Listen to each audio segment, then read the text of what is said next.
Hi, Kerri. How are you? Hi, Mihei. I'm doing well. How about yourself? Doing good, thank you. Happy Friday. Happy Friday. Here we are. First Friday of Yes. December. Yeah, here we are. Thank you for the time. Always want to start with that appreciation and gratitude because it is your time that you are investing with us and sharing your stories and perspectives. I'm really excited to hear. So thank you. Most welcome. Glad to be here. Yes. So to get started, a little bit about yourself. Quick intro, please. Where you are, how you got to where you are, a little bit of yourself. Sure. So, Kerri Warner. I am currently the head of employee communications, culture, and engagement at PayPal, where I have been since last December. I actually started my career as a clinical social worker and through a very circuitous but interesting path found my way from working with small individual groups and teams where I found communication as a very powerful tool for change and engagement and resilience and habit building to management consulting and then into both HR for a bit of time as well as into communications. So I've worked as well at Spotify and MasterCard in both HR and communication roles. So multiple hats you were wearing throughout your career so far. Yes, I've had a few. I've had a few. Keeps it Yeah, interesting.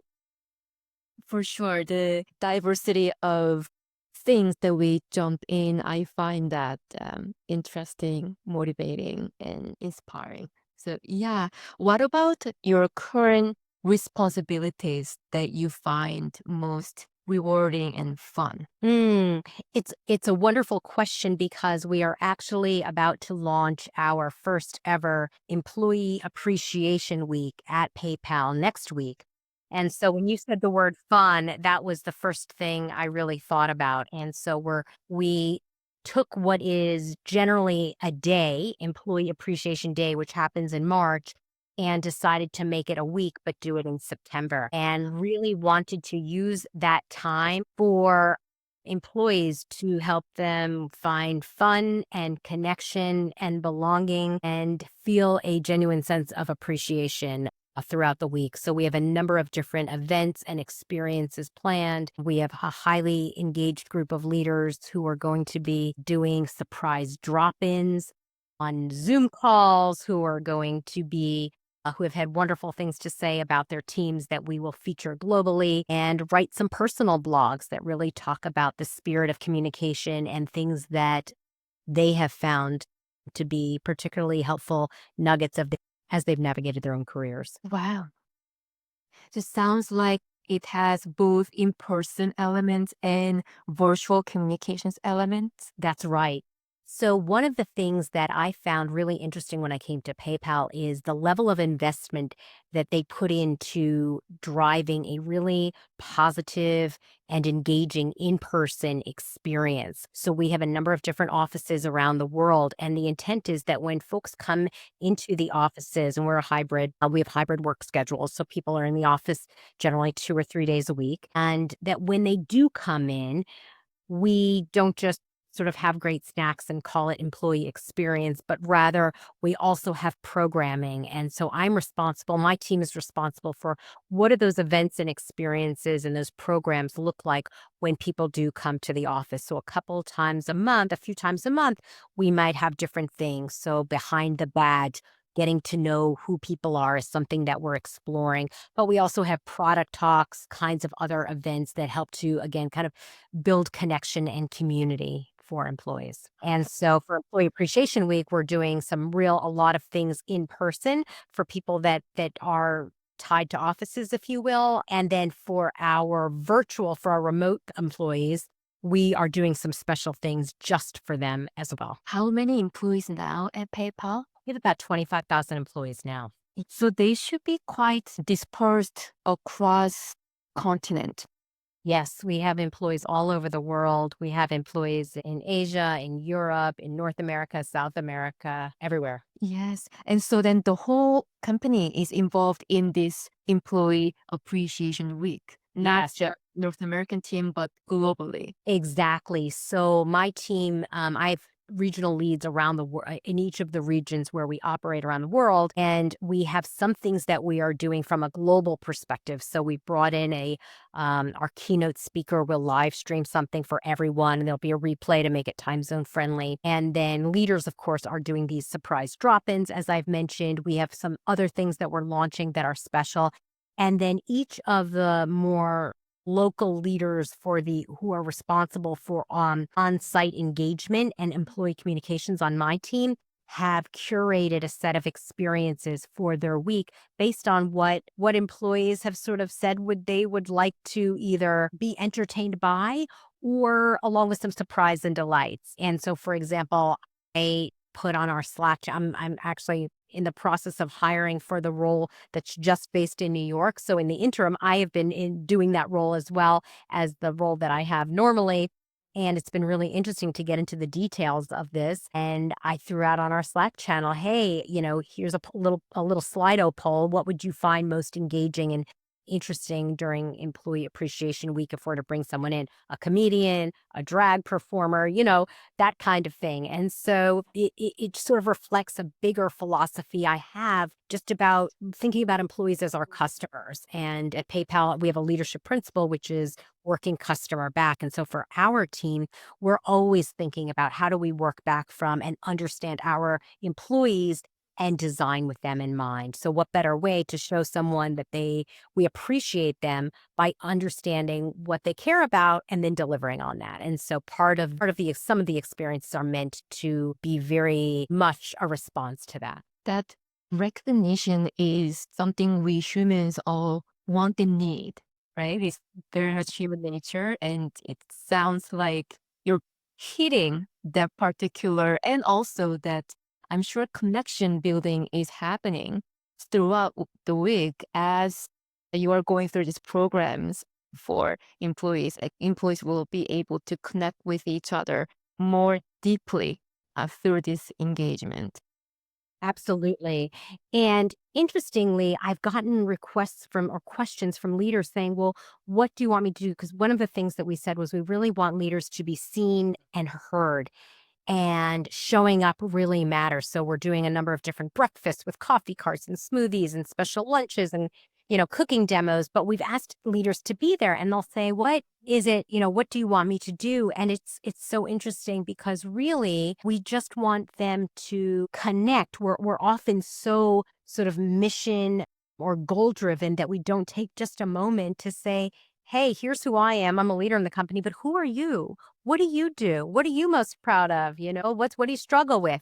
And that kind of connection building we don't do because we're so focused on kind of getting our jobs done sometimes. And we become a little myopic. And not that anyone has the intention of being that way. It just kind of happens. So this is an opportunity to be kind of more expansive in how we think about connection and community. When you look at back at your career so far, some of the questions that at least I have gotten quite a bit from younger generations is that, did you always know where you're heading? Did you know that you were going to be in wherever spot that you are in now back when?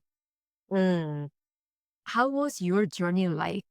Did you have always certain passion that you are driving towards or working with? Or it's a windy journey? Mine was definitely. How was it like for you? Yeah. I love that question so much because I think for people who are just starting their career or who even are in college or university and trying to figure out, oh my goodness, what's my major going to be? What do I want to do for the rest of my life? There's so much pressure with that. There And is. so I went in knowing what sort of brought me joy and kind of lit me up and I felt excited about, which was working with people, working more with kind of I was a psychology major in college. And so I found my way into counseling and doing clinical social work. And then within that, I found that I really loved how language was such a powerful tool to helping people identify their strengths, understand kind of their backstory and how it could create and facilitate change, the way you think about something, the way you talk about something, and your beliefs through an exchange could really be a catalyst for change. And I remember thinking I really liked that. But what I, after a number of years, felt was, gosh, I want to move faster. I want to see change faster, which led me to doing this in organizations because organizations and business tend to want to move more quickly to get results. And when you're dealing with people's personal issues, that is not the time or the conditions under which you would ever push someone faster than they should be. Like they need to drive the pace of that. And I have full respect for that process. But in business, it was sort of like, hey, can you help us and manage change, help people manage change more quickly so we can get to this. So I was kind of following my interests and my passion. It became people and language and change. And then I saw the impact of leadership, how having a great leader, even if your job wasn't so great, could carry the day. And so these became sort of the things that I became very attuned to that I knew I liked to do and I felt I did well at. And then with that kind of intent, I was opening myself up and it was a bit of a circuitous path, but in a way it all makes sense as I look back. I got involved in management consulting, which helped me learn how to approach a problem, how to address a problem, how to work with other people who had completely different disciplines. So all of these things, I don't think I knew that I would be in the position that I am today way back then, but they were all building blocks to what I have to do today, leading and inspiring a team, getting kind of naysayers to buy in and take risks on things that we're doing, leading with a vision, helping move people along, overcoming obstacles, or helping others know how to navigate those things. So it's all kind of built up to that. So I always say every experience is really planting a seed for what will be in the future. There's no wasted experience, whether it's a really positive one or a really difficult one. And I've had some difficult times as well in my career. And there is always something in it that will help you to kind of form your own leadership. I don't want to say persona because it sounds overly architected, but your profile of kind of who you are, and it becomes formative. Yeah. When we are in it, those difficult times, it cannot go any slower. But I believe it is really hard to see what we are gaining from that when we are in it. Later, when we reflect back, it tends to be clearer. So if you are open to share some of those difficult moments that you went through and you had to overcome, because you're very successful and just outsider looking at you looks very rosy and shiny, right? But human life, it never is just smooth ride. So yeah, if you share one experience. Or, gosh, I have many. Um, One of my experience was when I was pretty junior as a management in the management consulting world. And I was asked to, as a merger and acquisition. And remember, I'd kind of come from I'd come from sort of the counseling world. So everything was kind of new to me, all the tools and systems. But I was essentially kind of thrown in and asked to be the program manager for a multi work stream effort that was related to a pretty sizable merger. To say I was probably, and generally more junior people do those kinds of, take on those kinds of roles, but it not only did it not play to my strengths, but it completely played to my weaknesses at the time because there were so many moving parts. And while I'm very proactive and very organized, project management, program management at that time, and it was not my superpower whatsoever. And I found that we can all get better at things and should aspire to do so, especially when we're just starting out. There's something to be learned in everything. At the same time, I felt as though I was sort of that this was going to be like a defining role for me. And it was like a round peg in a square hole. And I felt as though there were some other things that I could write all the documents and reposition those and all of those change related documents, but this role was so not mine. And it became where I was working with someone who was quite toxic, frankly, at the time. And instead of saying, look, let me get you, let's get a buddy for you to help you do these things, or let's help prioritize because there's 20,000 things coming in. It was a very kind of, I felt sort of very beaten down and very much judged for not being able to immediately do what was expected.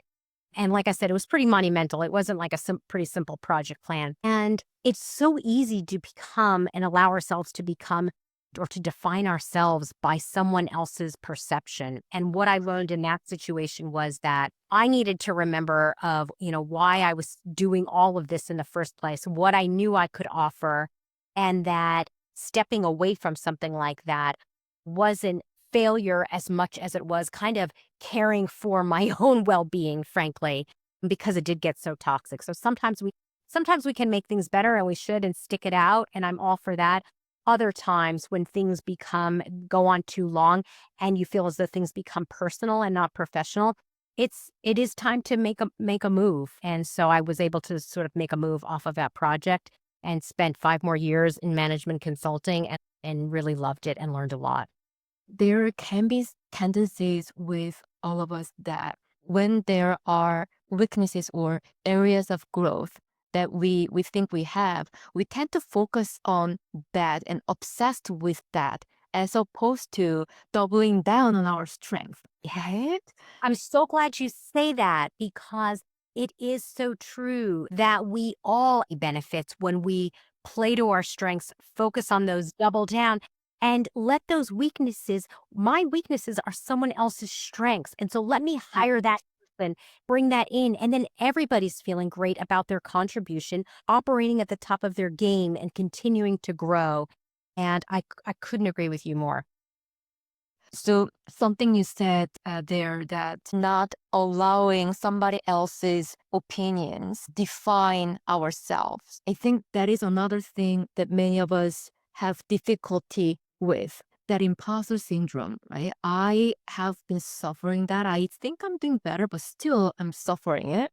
And that outside perspective, outside voice, sometimes not really healthy. Some are definitely that we want to pay attention to by our loved ones, trust sources, mentors, and whatnot. But at the same time, there are voices, biases, stereotypes. The list goes on and it piles up and pressing down on you. Did you have any moments that you had to really stand up for yourself and overcome that type of challenge? Yeah, I spent years having imposter syndrome. I finally graduated from it probably about, I don't know, 8 years ago or something like that. And it stems from somehow a sense of not enough, not smart enough, not skilled enough, not confident enough, not quick enough, not whatever it is. For me, although I had a master's degree from Columbia University, when I was at American Express, everybody had MBAs from Ivy League University. And the people that I dealt with, by and large, were very left brain analytical thinkers. And I was not, because my degree from Columbia University was a clinical social work degree. Very different. So for years, I've really had a strong sense of, wow, I'm not getting this. Like, I'm not tracking along. I'm not understanding. And I began to feel very quickly that I wasn't sort of that whole imposter syndrome, like I don't really belong here. I've somehow slipped in under the radar. When in fact, what it was that I brought to the table was valuable. And in my heart of hearts, I believed that. And so then I became more practiced at just becoming very self aware when things were cropping up, when that voice in my head was like, oh gosh, not this, or wow. And I really began to try to very intentionally reframe for myself. Well, maybe that's not the only way, or maybe there's another way to think about it. And I began to also surround myself with some different people. Of course, that was helpful in terms of validating. But over time, I didn't find that I needed that validation from others. And I also began to trust my own experience and my own intuition. And I allowed myself to also be vulnerable, because sometimes we feel imposter syndrome also if we don't feel like we know what we should know. And yet there is something in saying and owning that and saying, I'm not sure what the answer is here, but help me understand what led you to this conclusion. So I became more of somebody who would ask questions and ask questions that were really expansive questions. And a couple things happened. One, I learned more. Two, I think others began to actually recognize that through those questions, things were being uncovered that they may not have thought about. And so I didn't need to be the person knowing. And when I let myself off the hook and I got myself off of the business of putting myself on the hook, everything began to change. And I said, I'm going to focus on being somebody who can ask some really useful questions and Mhm. a really great listener. And so I began to think about like, what can I be really great at? And I can be really great at coming up with sort of creative ideas to help people achieve business objectives. But I might not be the one who's going to be outlining and measuring all of those things, if that makes sense. So kind of goes back a little bit to the play to your strengths, but it's a very liberating thing to come on the other side of that and just know that we are all uniquely valuable. We all have strengths and weaknesses. And if you find yourself in a situation where you are feeling imposter syndrome so much of the time, it may be that you belong in a different environment, or it may be that you can start with having some self awareness. When is this coming up? What if what I'm believing isn't true? You ask yourself that question. What if actually the question I have is a question other people have, but don't even say it? And just a quick example of that is I remember being in a meeting when I was at American Express and I really someone was presenting and I was not following on with the logic of how they were explaining the situation and the recommendation that they came to. And I thought, of course, I'm like, oh, this is me. It's just me. Everyone else understands it except for me or whatnot.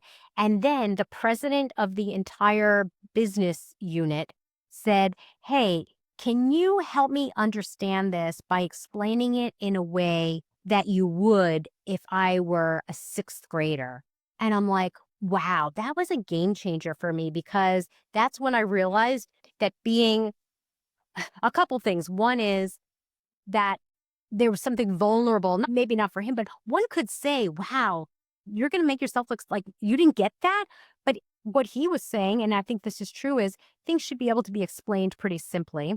I think there's some quote on that, but also that it's okay to not know and it's okay to ask for something in a way that's going to help you understand it. Because the real intent is, how can I be helpful to you? If I don't understand what you're saying, I can't be helpful. So again, it kind of comes back to asking different questions. But I was so buoyed by hearing this very senior level executive put out a question that was the same exact one as mine. And that was sort of a game changer for me too. A pivotal moment. Yeah. Yeah, asking questions and different questions, asking questions differently. Yeah. I'm getting that out of. Thank you. And I think of sometimes, our most common questions. I remember at MasterCard when I was at the time I was leading leadership development and we were moving towards having employees come back to office. And so we wanted leaders to initiate conversations about this with their employees. And so, it was sort of the basics around we're going to be coming back to work. And, there was a question of like, someone had a question of like, well, how do you feel about having to come back to the office?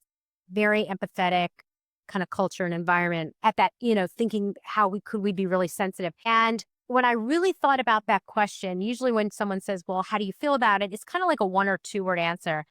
And it's not a bad answer. I'm a little nervous. I'm excited. I'm a little bit of both. And that's fine. But a more expansive question might be, what are you feeling about coming back to work? Then it opens up for sort of a richer conversation about kind of just getting to the heart of things a little bit more. Kind of invite someone an employee in to share a little bit more. And when you do that, you build trust, you build community, you build connection, and then you get all the other things that organizations want. We want high performers, highly engaged people, employees who are innovative, employees who take thoughtful risks. But we have to do it by creating a strong foundation and a foundation of trust and care. Thoughtful risk. I love that phrase. Do you have examples throughout your career where you took thoughtful risk? Yes, I took a thoughtful risk when I had not led a leadership development function before in a company. I had had experience working with leaders, helping them with their communication, some experience in HR. I took a thoughtful risk when I stepped into a leadership role around leadership development because I didn't have all of the functional expertise that so many people had who spent years in HR, understood all of the different testing, the Hogan assessments, and all of the different kinds of ways to assess leadership. And if I were to fail in that role, fail, if you will, it was going to be pretty high optics, the high visibility. But I took the risk because I had gotten over imposter syndrome by then, and I realized that I had the skills and the will and the resources to be able to figure things out. And that if was asking the right questions, I could get to the right strategies. If I was surrounded by the right people who were more expert in certain areas than I was, then we would get to a really good place. And we did. We introduced digital coaching. We changed and we launched the MasterCard Way 2.0. We did a lot of things that helped scale leadership development in the company. And so that was a thoughtful risk for sure. With the 25,000 employees globally, how do you communicate currently? How do employees communicate with each other? Top down, down up. Yeah, how that works at the moment. Right. So we have a number of different channels. And in addition to our Employee Appreciation Week that's launching next week, we're also launching a modern, streamlined, I hate to say the word intranet because people are allergic to it, but it really is a digital platform of the times. So it's personalized, it's targeted, it's interactive. So one way that we will communicate through employees is through our storytelling on this platform. Storytelling in both kind of the Axios style of what do I need to know, the 5 things, as well as which are more sort of just get me what I need to know, and then the more storytelling, employee-driven storytelling. And so we'll also do a number of different sort of multimedia things there. So one way we communicate with employees and hear from them and listen to them as well through a sentiment poll that we update. We'll update every few days, and people can see how their colleagues voted on certain things, so we can assess sentiment as well. We also communicate with them, of course, through email still, and then we have our Slack channels, and we have digital boards around the company, so people can see things that are both global and local to them. We do all hands, global all hands. Our CEO does those, and then business unit leaders as well do regular all hands meetings with their teams. To decide on which platform to go with, for example, the modern digital platform, not intranet, but different one, what types of evaluation processes and tasks that you and your team went through? Yes. So we made the decision we built our platform on SharePoint. So, and while it's a dangerous thing to start tinkering around and customizing, we did just a little bit of that for sure. But we started, before we got to that, when we were kind of thinking about our build or buy decision, we also thought about what are the needs that we have? What are the things that we want? And we started by doing an employee communication survey to understand what were our employees' preferences and needs. And based on that, and based on my own experience of having done this type of thing before, kind of came up with that list of, hey, here are our requirements and here's our kind of nice to haves that we'd be looking for in a future phase. One of the things we didn't do was say we're going to wait until everything is perfect and we have all stakeholder buy-in before we launch this thing. So we planned it in January. We're launching it in September. For other companies, it's much faster than that. But for us, and this is a very significant overhaul of what we currently have, I'm really proud and pleased with what the team has been able to accomplish and what we'll be launching. Speaking of buy-in and so on, I'm sure in your leadership role so far, there were a lot of times that you had to influence without authority, especially influencing without authority. Do you have stories there, experiences there that you can share with us? Yes. So I'm thinking about times when I mean, so much of the majority of my time has been influencing without authority. And frankly, even when I have authority, my approach is somewhat the same, Yeah. which is I start by thinking about what is our shared goal or our mutual interest. And if there's nothing else, it's usually about helping the company be successful, helping to strengthen the culture, helping people to be high performing, helping a product or an offering to again kind of be the results to be what we desire. So we generally have a shared mutual goal, and I usually start with that and try to gain agreement on that. Is it fair to say what we both want is X? Mhm. Yes. And so then I usually pretty openly acknowledge here the one way to go about it is this way. And that has some kind of pros and cons. The other way, which is my recommendation, is this way. And here's why. And when I talk about the here's why, I am attuned enough to what I know matters to the person I'm trying to influence to make sure that's built in. So if their care is, I'm afraid that our more junior level employees are not going to be able to handle this additional breadth of responsibility, I might say the reason why I think, mm, the reason why I want to go this way is XYZ. And we will use the opportunity to engage this group of people in some sessions that help them develop further and also kind of acknowledge where they're at. That's a low cost, low time investment that I think will also pay dividends. So not only am I addressing what I know they care about, but it's becoming something that is actually kind of net positive because they're actually getting something more than they ever had if we did nothing. So it's just really, it kind of starts with that whole working customer back mindset, whether it's an employee or the person you're trying to influence.